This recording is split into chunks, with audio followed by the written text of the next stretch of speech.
How does a powerful HOA president go from feared to humiliated in just 10 days? It started with one locked garage door and ended with the entire neighborhood laughing at her downfall. The first thing Calvin Rhodes noticed that Thursday evening wasn't the cool breeze in the air or the quiet hum of sprinklers on the street. It was the garage door closed, locked, and wrong. He lived alone in a 2-story brick house on the south side of Charlotte, and the one thing he knew with certainty was that he hadn't left his garage shut that morning. His routine never changed. Coffee, keys, remote, click garage up, car out, garage down. But this time, as he eased his sedan up the driveway after work, the sight waiting for him was a small alarm bell ringing in his chest. Something wasn't right. He pressed a remote, the door rattled, lifted, and revealed a scene so absurd he froze in place. A silver SUV parked neatly inside his garage, not just blocking it, inside, like it belonged there. Calvin killed the engine and stepped out slowly. His eyes scanned the vehicle, an immaculate Lexus RX, pearl paint catching the last slice of daylight. He didn't own a Lexus. He didn't let anyone borrow his garage. And then standing just inside the door that connected the garage to his kitchen was Marjorie Kellum. Marjorie wasn't just any neighbor. She was the neighbor. 53 years old, sharp chin, short blonde bob cut with not a single strand out of place, and a habit of carrying clipboards like she'd been born with one in her hand. She ran the HOA like a private kingdom. Grass too long? You got a note. Trash bins left out past 7 p.m.? You got a picture and an email. Kids playing basketball too late? She'd call it a safety violation. Marjorie, Calvin said slowly, setting his briefcase on the hood of his own car. Do you want to explain why your Lexus is sitting in my garage? Marjorie didn't flinch. She folded her arms, chin tilted as though she were addressing a child who'd broken curfew. Street parking violates community standards, Calvin, she said crisply. I was at a board meeting. I couldn't very well leave my car on the curb. Your garage was empty, so I used it. Temporary situation. Calvin blinked. He actually laughed, short and bitter. Temporary situation. You broke into my house. Her voice rose, defensive. Now, it wasn't breaking in. The garage door was unlocked when I tried it. That's practically an invitation. And frankly, Calvin, as a homeowner here, you should appreciate that I'm preventing violations. Cars on the curb make this place look like an apartment complex. An invitation, he repeated, incredulous. This is private property. My garage, my lock. You don't get to decide what's convenient for you. She sighed, exasperated, as if he was the unreasonable one. You're being dramatic. I'll have it out of here soon. Just relax. The word relax hit Calvin like an insult. He'd had a long day managing outages at work, chasing down contractors and fielding calls from his boss. Now he was staring at his HOA president, standing in his house, pretending her SUV had a rightful place beside his toolbox and bikes. For a moment, he considered losing his temper, shouting, threatening to call the police. But instead, something inside him cooled. He remembered the flight confirmation in his email, the Puerto Rico trip he'd been waiting for. 10 days of sand, salt water, and 0 HOA meetings. Calvin's eyes shifted to his suitcase, already packed and sitting by the stairs. He didn't need this fight. He didn't need this stress. He needed to think smarter, not louder. Fine, he said calmly, picking up his briefcase again. If you think this is acceptable, we'll see how acceptable it feels in a week. Marjorie frowned, confused. What's that supposed to mean? Calvin didn't answer. He walked into the kitchen, rolled his suitcase to the door, and pressed the button to close the garage. The heavy door rattled downward, sealing the Lexus and Marjorie's smug certainty inside. He locked the interior door with a click. She was still shouting when he wheeled his suitcase out the front door to the waiting rideshare. Something about board policy and community rights. He didn't look back as the driver pulled away. Calvin leaned back in the seat, exhaling the kind of laugh that comes not from humor, but from disbelief. 10 days in Puerto Rico, sunsets, waves, and rum cocktails. And meanwhile, back here in Charlotte, his garage was holding a hostage. But if Marjorie thought the neighborhood drama would end there, she was about to learn the hard way that one locked garage could change everything. By the time Calvin's plane touched down in San Juan the next morning, Marjorie Kellum was already in panic mode. She hadn't slept, not much anyway. Her Lexus was locked inside someone else's garage. Her phone calls to Calvin had gone unanswered, and her husband, Douglas Kellum, wasn't thrilled when she told him what happened. "You what?" he said at the kitchen table that morning, his coffee sloshing dangerously close to the rim. "You parked where?" "In Calvin's garage," she snapped back, her tone more defensive than she intended. "It was open, practically an invitation." Douglas set his cup down, rubbed his forehead. "Marjorie, that man works with computers all day. You think he won't notice? His garage door magically shut itself with your car inside? What did you expect him to do? Thank you for the free parking?" She bristled. "It's not like that.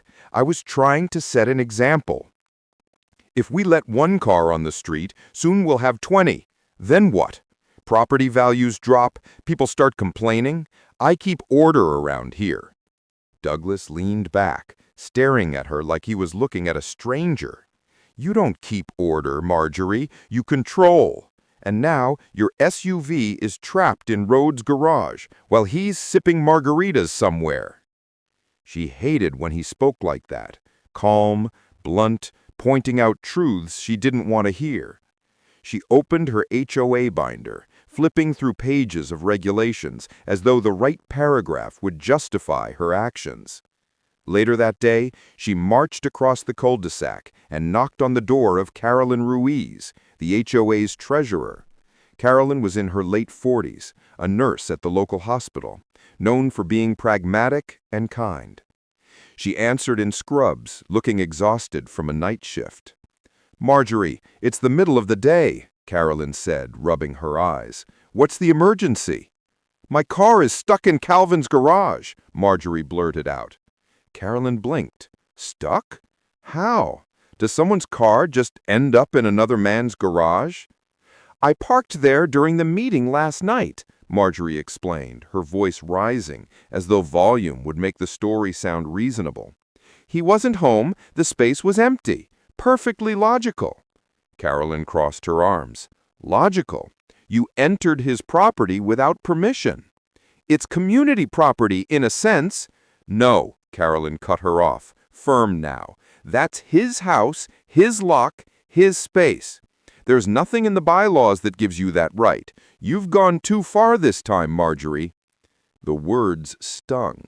Marjorie was used to neighbors bowing under her authority, grumbling but never pushing back. Now Carolyn, someone she thought of as an ally, was standing against her.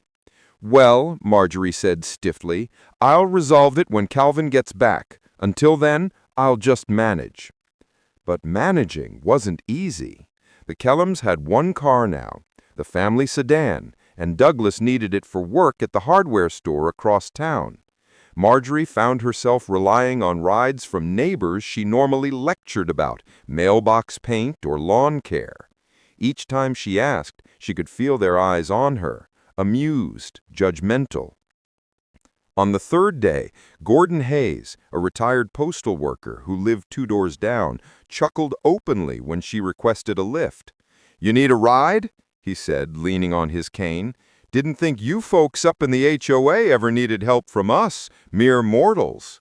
She gritted her teeth, slid into his passenger seat, and kept her mouth shut. But humiliation burned hot in her chest. The worst was still to come. At the weekly HOA board meeting held in Carolyn's dining room, the whispers were already swirling. Pauline Jennings, another board member, smirked as Marjorie walked in without her usual clipboard. "Where's the Lexus tonight, Marjorie?" Pauline asked sweetly. "Still in storage?" The table erupted in muffled laughter. Marjorie slammed her folder down. "This is no laughing matter. Calvin has essentially kidnapped my vehicle." Carolyn raised an eyebrow. "Or, you illegally used his garage." The back and forth grew heated. Marjorie barked about standards, bylaws, and precedent. The others pushed back, pointing out that she'd undermined her own authority. It ended with Carolyn calling the meeting to a close early, muttering something about leadership credibility. Walking home that evening, Marjorie felt something she hadn't felt in years: loss of control. The power she held over her neighbors, the fear her name once carried, was slipping away. All because of one locked garage. But what she didn't realize yet was that every day Calvin stayed in Puerto Rico, her problems were multiplying. And soon, the entire neighborhood would be watching her downfall play out in real time. Calvin leaned back in his hotel chair, the sound of waves crashing faintly in the background. Puerto Rico had been on his mind for months: sunlight, music, and the freedom to unplug from deadlines. But as he sipped the mojito by the pool, he couldn't help but picture Marjorie's silver Lexus sitting silently in his garage like an uninvited guest. He imagined her reaction once she realized he wasn't coming back in a day or two. That image alone made the drink taste sweeter. Back in Charlotte, Marjorie was pacing her living room like a caged animal. She had called Calvin's phone at least a dozen times, each one sent to voicemail. Texts went unanswered. Even an email she sent with the subject line, "Urgent HOA matter," had bounced back with his automated response, "Out of office until the 14th, limited access to email." The 14th? 10 whole days? "Douglas, this is outrageous," she fumed. "He's holding my property hostage. I could call the police." Her husband lowered his newspaper slowly. "And tell them what? That you trespassed and parked in his garage without asking? They'll laugh us out of the precinct, Marjorie. Maybe even charge you." She ignored him. The thought of her Lexus, her pride and joy with custom leather seats and a spotless maintenance record, was being trapped like a prisoner, was unbearable. Worse yet, she had been seen. People knew. Every passing glance from a neighbor felt like mockery. On the fourth day, Harold Benton, the handyman of the neighborhood, as he drove by in his rusted pickup, "Marjorie, you still have that drill set, don't you?" she asked, lowering her voice. He eyed her cautiously. "Yeah, why?" "I was thinking maybe you could help me, get into Calvin's garage, quietly, no fuss." Harold laughed, shaking his head. "Lady, you're out of your mind. That's breaking and entering. You want me locked up too?" Her cheeks flushed. "It's my car. It's his garage," Harold shot back before driving away. That night, Marjorie sat at her desk. HOA files spread out in front of her. Rules, regulations, bylaws. She knew them all by heart, but none of them gave her what she wanted: power over Calvin's property. Meanwhile, Calvin was settling into his vacation routine. Early mornings on the beach at Isla Verde, long afternoons exploring Old San Juan, walking cobblestone streets lined with pastel houses and music spilling from open windows. Evenings spent with a small group of travelers he'd met at the hotel bar. One night, a woman named Lydia Freeman, a teacher from Ohio, asked him why he seemed so amused whenever he checked his phone. "It's a neighbor thing," Calvin said, chuckling. "The kind of story you couldn't make up. Let's just say someone tried to cross a boundary, and I decided to let natural consequences do the teaching." She raised an eyebrow. "Sounds like you're running a social experiment." "Something like that," he replied, clinking his glass against hers. Back home, Marjorie's frustration grew into obsession. She tried calling Calvin's phone at least a dozen times, each one sent to voicemail. Texts went unanswered.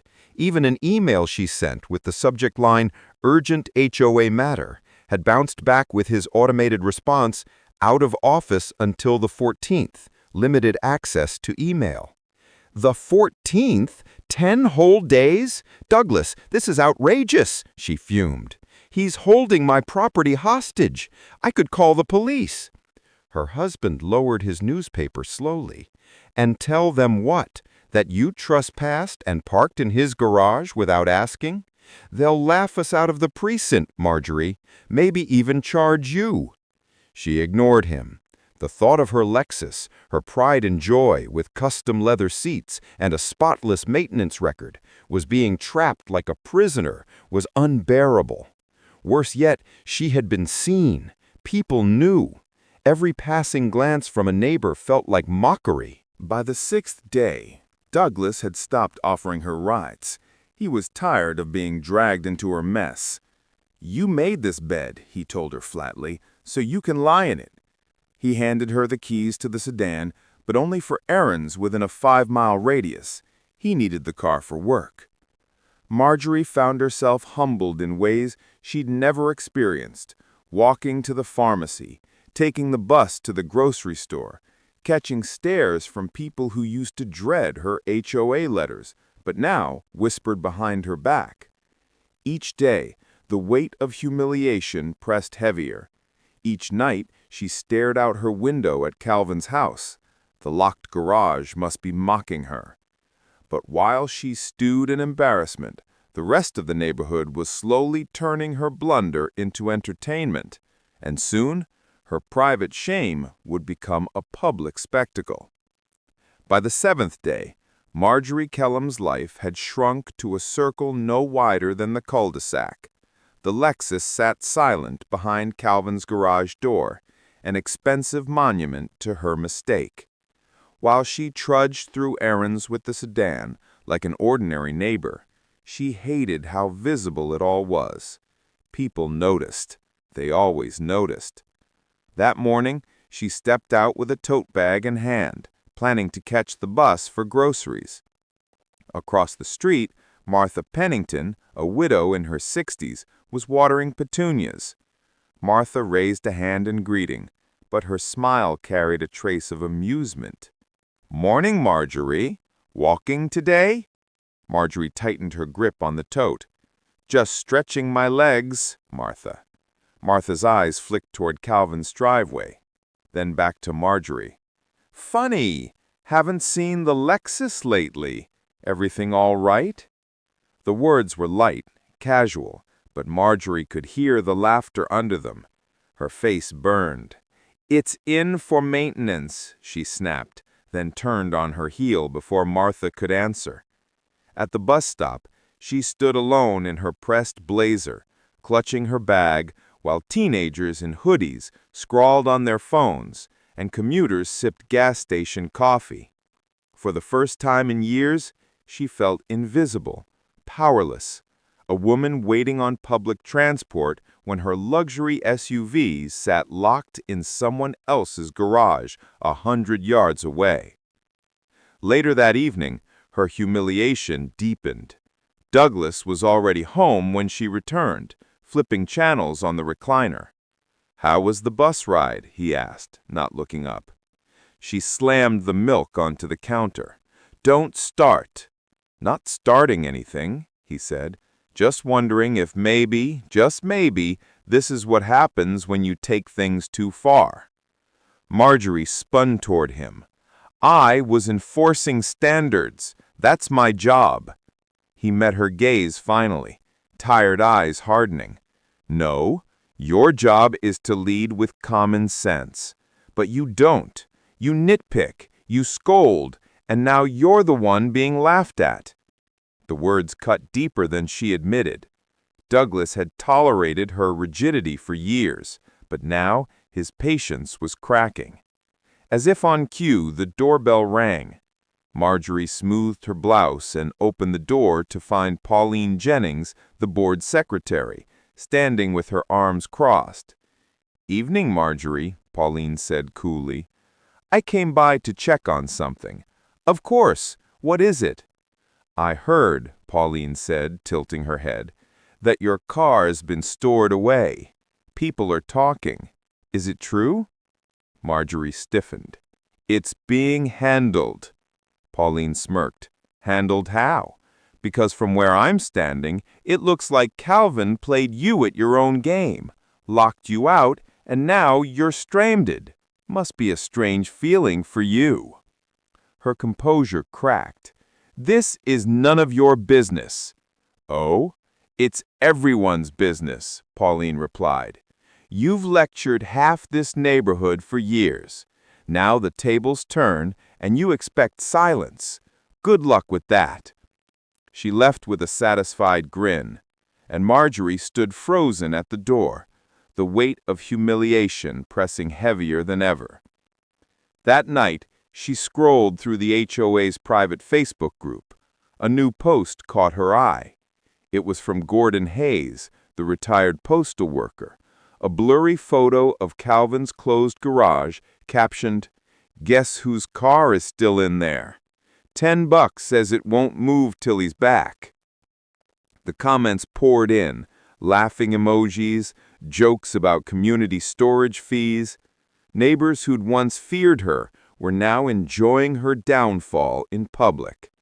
Marjorie slammed the laptop shut, her chest tightened with something unfamiliar. Not anger exactly, but shame. For years, she had wielded the HOA rulebook like a weapon. Now, with one impulsive decision, she had armed the entire neighborhood against herself. Upstairs, Douglas was already asleep. She sat alone in the darkened living room, staring at her reflection in the window. Her Lexus was just a few yards away, close enough to touch, if not for the locked garage door. But what gnawed at her most wasn't losing the car. It was losing the control she'd built her life around. And soon, even her allies would turn their backs completely. By the 8th day, word about Marjorie's trapped Lexus had spread far beyond the cul-de-sac. People whispered about it at the community pool, chuckled about it at the local coffee shop, and even joked about it at the school drop-off line. For years, Marjorie had been the one to control the narrative, her voice loudest, her rules absolute. But now, she was the punchline. The timing couldn't have been worse. That evening was the monthly HOA board meeting, scheduled at Carolyn Ruiz's home on Magnolia Drive. Normally, Marjorie relished these gatherings. She would sit at the head of the table, clipboard in hand, flipping through bylaws, while neighbors fidgeted like schoolchildren waiting for detention. But this time, she felt her authority slipping. The moment she walked through the door, Carolyn greeted her politely, but with none of the deference Marjorie was used to. Around the dining room table sat Pauline Jennings, Gordon Hayes, and a few other board members. Instead of shuffling papers nervously, they were whispering to one another and grinning. Pauline even raised her phone as if she'd been mid-text, then tucked it away with a smirk when Marjorie sat down. Marjorie cleared her throat. "Shall we bring this meeting to order?" Pauline leaned back in her chair, crossing her legs. "By all means, though I have to say, Marjorie, it's hard to take order from someone whose own vehicle is detained." A ripple of laughter went around the table. Marjorie's cheeks flushed. "That is a private matter, unrelated to HOA business." Carolyn interjected, her tone calm but pointed. "But it reflects on the board, doesn't it? We're supposed to set an example. If our president is making questionable choices, the community sees it." "I did not make a questionable choice," Marjorie snapped. "I prevented a violation. Parking on the curb is against community standards." Gordon chuckled. "So instead of a car on the curb, you chose a car in someone else's garage. Tell me, which looks worse?" The table laughed again, louder this time. Marjorie gripped her folder so tightly her knuckles whitened. "This is insubordination," she hissed. "I've led this board faithfully for years. Without me, this neighborhood would fall into chaos." Carolyn leaned forward, folding her hands. Marjorie, no one's denying you've worked hard, but there's a difference between leadership and control. And what you did with Calvin's garage, it crossed the line. The neighbors don't respect it. Frankly, some of us don't either. The words landed like blows. For the first time, Marjorie felt her authority slipping in real time. She searched the faces around the table, hoping for support, but found only smirks and averted eyes. Douglas, who rarely attended meetings but had accompanied her this time, finally spoke up. "Maybe it's time you listen," he said quietly. "You've pushed people too far. This isn't leadership, Marjorie. It's ego." She turned to him, shocked, betrayed. "You're supposed to be on my side." "I am," he said, his voice heavy. "But being on your side doesn't mean letting you destroy yourself." For a moment, silence blanketed the room. Then, Pauline broke it with a sly grin. "Well, at least Calvin will come home to one clean garage. We can't say the same for our reputation." The laughter that followed wasn't muffled this time. It was open, sharp, and cutting. Marjorie slammed her chair against the hardwood floor. "This meeting is adjourned," she declared, storming toward the door. "Adjourned," Caroline said, shaking her head no. "Marjorie, this meeting goes on with or without you." Marjorie froze, back still to the room, before slamming the door shut behind her. Outside, the night air hit her like a slap. She hurried to the sedan, where Douglas waited silently in the driver's seat. As they pulled away, she stared at her reflection in the passenger side window. For years, she had been the one to make others squirm. Tonight, the entire board had turned the tables. But humiliation has a way of breeding desperation, and Marjorie was already plotting how to reclaim control, even if it meant going further than she ever had before. By day 9, Marjorie couldn't walk down her own street without feeling eyes on her. Every crack of a screen door, every laugh from a porch seemed aimed at her. The neighborhood she once ruled with citations and warnings had transformed into a stage, and she was the unwilling star of a comedy she couldn't control. It started with subtle gestures, a paper plate taped to her mailbox with the words "Reserved Parking" scribbled in marker. A toy car left on her driveway, parked neatly as if mocking the Lexus trapped in Calvin's garage. At first, she tore him down in fury, but by the third prank, she stopped reacting. Reaction was fuel, and she refused to give anyone the satisfaction. But inside, her pride was fraying. On that morning, she decided to walk to the corner store for milk. As she rounded the bend, she passed Trina Miles, a young mother with 2 kids, who were chalking up the sidewalk. The kids giggled as they drew a big rectangle and labeled it garage, scribbling a tiny SUV inside.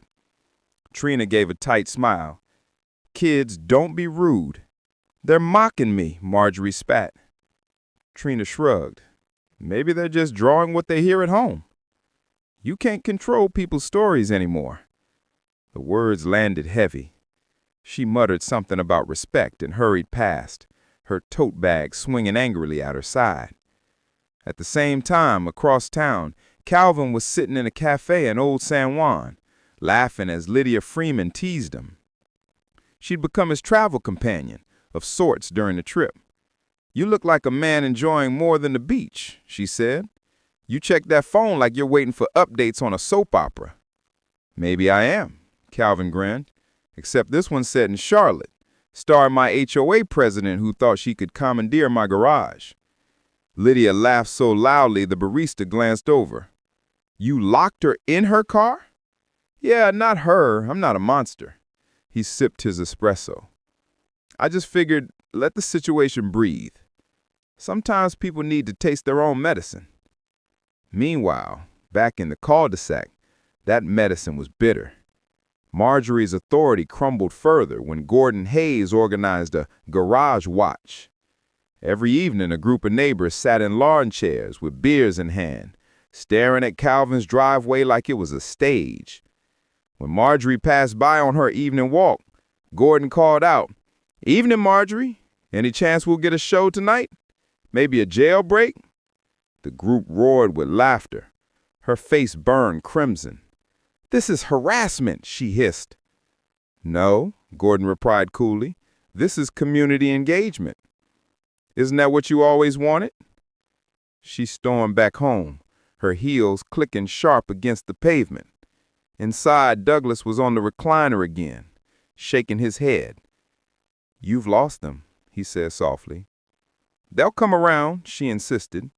"They always do." But her voice cracked, betraying doubt. By the 10th day, the story had spread beyond the neighborhood. A photo of her Lexus in Calvin's garage, taken through a gap in the door by some daring teenager, surfaced on a local community Facebook page.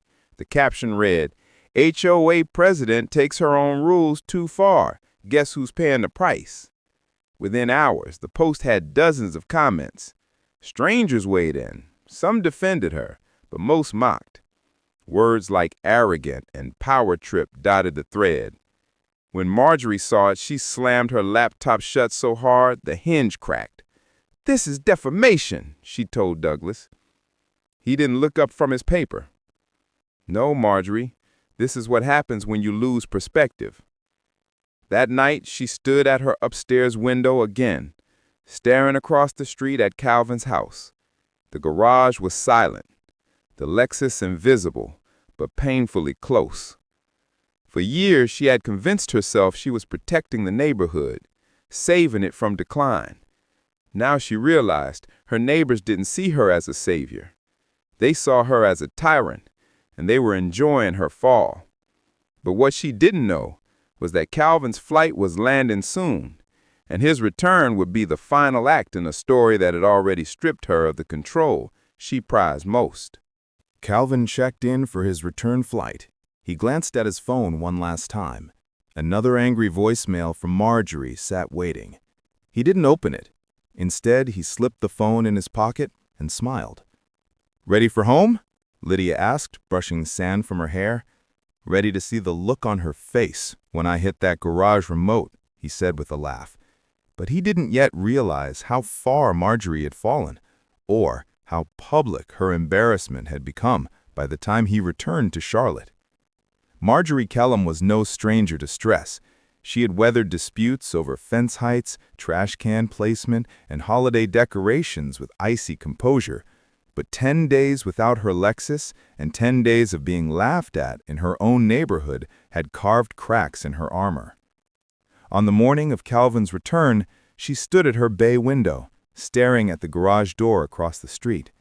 She hadn't slept much, her mind running endless circles. Would he humiliate her further? Would he report her to the HOA attorney, to the police? The thought of losing not just respect, but her position made her chest tighten. Douglas shuffled past in a fishing cap, cooler in hand, heading out. He muttered, "Don't wait up," she called after him. "You're leaving now, when everything's falling apart?" He paused at the door, sighing. "Everything's been falling apart for a long time, Marjorie. I just didn't want to admit it." Then he left, closing the door softly. Her lips trembled. She wasn't used to being alone. Not like this. For years she had measured her worth in control. Neighbors following her directives, Douglas nodding along, the HOA running like a machine under her command. Now she had nothing but silence and the faint hum of cicadas outside. By noon, she snapped. She grabbed her HOA binder and marched across the cul-de-sac, heels clacking against the pavement. She stopped in front of Calvin's garage door, flipping through pages as if a bylaw might magically appear to justify prying it open. A few neighbors sat on porches, watching openly. "Afternoon, Marjorie," Gordon Hayes called out. "Planning another inspection?"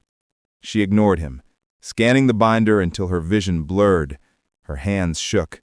Finally, in a moment of pure desperation, she dropped the binder and pulled a screwdriver from her tote bag. Gasps rippled across the street. Someone whispered, Is she really?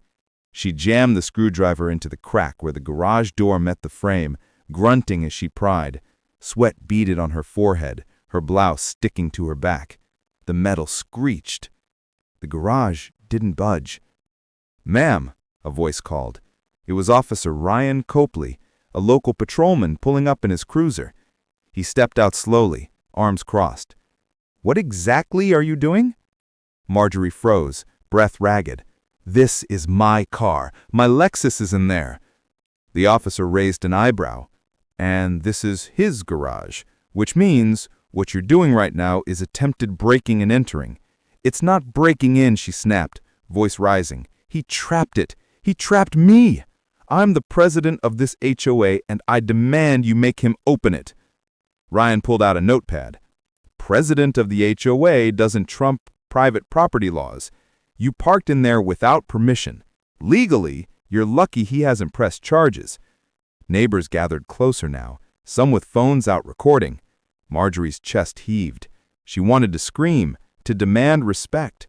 But the weight of their smirks, the flashing phone cameras, and the officers, the steady gaze pinned her in place. Ryan softened his tone. "Here's my advice. Step away from the garage. Go back home and wait. He'll be back soon. Don't make this worse than it already is." Marjorie dropped the screwdriver, her hands trembling. She turned on her heel and stormed back to her house, slamming the door behind her.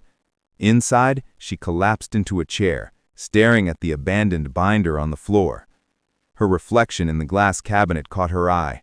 Hair frizzed, blouse wrinkled, face tight with fury and shame. For the first time, she didn't see the commanding figure of authority she always imagined. She saw a desperate woman fighting a losing battle. Meanwhile, miles above the Atlantic, Calvin's plane began its descent.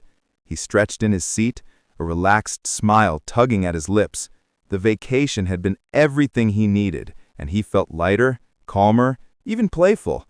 He imagined walking into his house, dropping his bags, and pressing that garage remote. The mental picture of Marjorie's face kept him grinning all through landing. But he had no idea that while he was sipping piña coladas, Marjorie had nearly turned her embarrassment into a crime, and that the neighborhood was waiting, eagerly, to see what would happen when he finally came home. When Calvin's rideshare turned into the neighborhood just after sunset, he noticed right away that things looked different. Porch lights glowed brighter than usual, families lingered outside, even though the air was thick and muggy, and more than a few heads turned as his sedan rolled down the street. It was as though the whole block had been waiting for him. The driver pulled up to his driveway, and Calvin stepped out with his suitcase. He spotted Gordon Hayes perched in a lawn chair with a beer in hand, grinning like a man who just won a bet. A couple of teenagers whispered nearby, phones at the ready. "Welcome home, Calvin," Gordon called out, raising his can. "Been quiet around here without you." Calvin chuckled. "Somehow I doubt that." He walked to his front door, keyed it open, and inhaled the familiar scent of his house. Setting his bags down, he pulled the garage remote from the counter. His thumb hovered over the button for a second, then pressed. The door rattled upward, and the silver Lexus came into view. Its paint still gleamed, though a thin layer of dust had settled on the hood. The neighbors broke into laughter and applause, the sound rolling across the cul-de-sac like a cheer at a ball game. Across the street, Marjorie burst out of her house. Her heels clattered against the pavement as she stormed toward him, face flushed, hair pulled back too tightly. "Calvin Rhodes," she shouted, "this has gone on long enough. You release my car immediately." Calvin leaned against the doorframe, calm as ever. "Looks like it's already released." He gestured toward the garage. "All you had to do was wait." Her eyes widened, her voice sharp with desperation. "Wait! Do you have any idea what I have endured this week? The disrespect? The humiliation?" "Sounds like a taste of your own medicine," Calvin replied evenly. "You've been handing that out for years." The neighbors murmured in agreement, some even nodding. Marjorie's voice shook. "I was doing my job, maintaining standards, protecting property values." "By trespassing?" Calvin asked. by using my home like it's public storage? Marjorie, you crossed a line, and instead of admitting it, you doubled down." She glanced around. Dozens of eyes were on her. The board members, neighbors she had chastised for garden gnomes, porch swings, basketball hoops. None looked sympathetic. Her husband, Douglas, appeared at the edge of their lawn, arms crossed, his expression unreadable. She had counted on him to back her, but he stayed silent. Calvin walked into the garage, slid into his car, and pressed the remote again. The door rolled down, sealing the Lexus inside with him. The crowd erupted into laughter again, and Marjorie's hands clenched into fists. A minute later, the door rose once more. Calvin stepped out, tossed the keys onto the Lexus's dashboard, and addressed her directly. "There," he said, "your car is free, but you should know this, Marjorie. Respect isn't something you demand with a clipboard. It's something you earn, and you've just spent the last 10 days proving you don't have it." Silence blanketed the street. For once, Marjorie had no retort. Her lips parted, then closed again. She picked up the keys with shaking hands and slid into the Lexus, refusing to meet anyone's eyes. The engine started, but the drive home was barely 20 feet away. She pulled into her own driveway, headlights cutting through the tension like blades. Douglas followed her inside without a word. The crowd slowly dispersed, murmurs and chuckles fading into the night. Calvin exhaled, exhaustion from travel finally catching up to him, but beneath it was a quiet satisfaction. He hadn't yelled, hadn't threatened, even hadn't lifted a finger beyond locking a door, and yet the message had been louder than any shouting match. Could have been, but the story wasn't quite over, for Marjorie's downfall had left the neighborhood with a choice: cling to old fears of her authority or finally start living without them. The next morning, the cul-de-sac felt different. There were no clipped notes tucked under doormats, no watchful glares from across the street. For the first time in years, the neighborhood was quiet in a way that felt free. Kids rode their bikes in circles without worrying about noise complaints. A basketball thudded against a driveway hoop, and no one rushed to hide it. Even Martha Pennington's wind chimes, which Marjorie once claimed were distracting, jingled proudly in the late summer breeze. Calvin sat on his porch with a mug of coffee, watching it all unfold. He wasn't a man who enjoyed conflict, but he understood boundaries, and for too long Marjorie had ignored them, mistaking authority for ownership. What had happened wasn't just about a garage, it was about respect. Mid-morning, Douglas walked over. He looked tired, his fishing cap in one hand, his gaze on the ground. "Calvin," he began, his voice heavy, "I don't know what to say. I told her it was wrong from the start, but she doesn't listen. Not to me, not to anyone." Calvin nodded. "I know, Douglas. I didn't do this to punish her. I did it because arguing with her doesn't work. She had to see what happens when people stop giving her the control she craves." Douglas sighed. "She won't admit it, but you might have taught her more than all of us combined." He shifted awkwardly. "I'm sorry you got dragged into it. No hard feelings." Calvin said, "But from here on, the garage stays off limits." Douglas gave a short laugh. The first genuine one Calvin had heard from him in years, before heading back across the street. Later that evening, Marjorie appeared briefly. She drove the Lexus slowly around the block, as if testing whether the neighbors were still watching. They were, but this time, there were no smirks or comments, just silence. She parked in her driveway and walked inside, shoulders hunched, a woman shrunken by her own pride. Calvin didn't celebrate her humiliation. If anything, he pitied her. Power built on fear had a short lifespan, and Marjorie had just learned that the hard way. He hoped in some corner of herself she'd understand the lesson. Leadership isn't about control, it's about trust. Without it, even the loudest voice goes unheard. That night, Calvin sat at his desk, unpacked from the trip, and reflected. The whole ordeal had been absurd, almost comical, but it had left a mark. Too often, people allow others to take liberties because confrontation feels messy. but letting people cross boundaries only feeds their arrogance. Sometimes the quietest stand, the kind that doesn't involve shouting or threats, sends the clearest message. The neighborhood had changed too. With Marjorie's authority broken, people began speaking up more. Neighbors who had once tiptoed around her started planting what they liked, gathering on porches longer, living as if their homes were truly their own again. Calvin didn't mean to spark a rebellion, but in a way, he had. For him, the lesson was simple. Respect is earned, not demanded. You can't force people to follow you by intimidation. You can only lead by example. And when you forget that, even the strongest grip on power slips away. As the street lights flickered on and the cul-de-sac settled into night, Calvin felt something he hadn't in a long time, a deep sense of peace. He'd drawn a line without lifting his voice, and the neighborhood was better for it.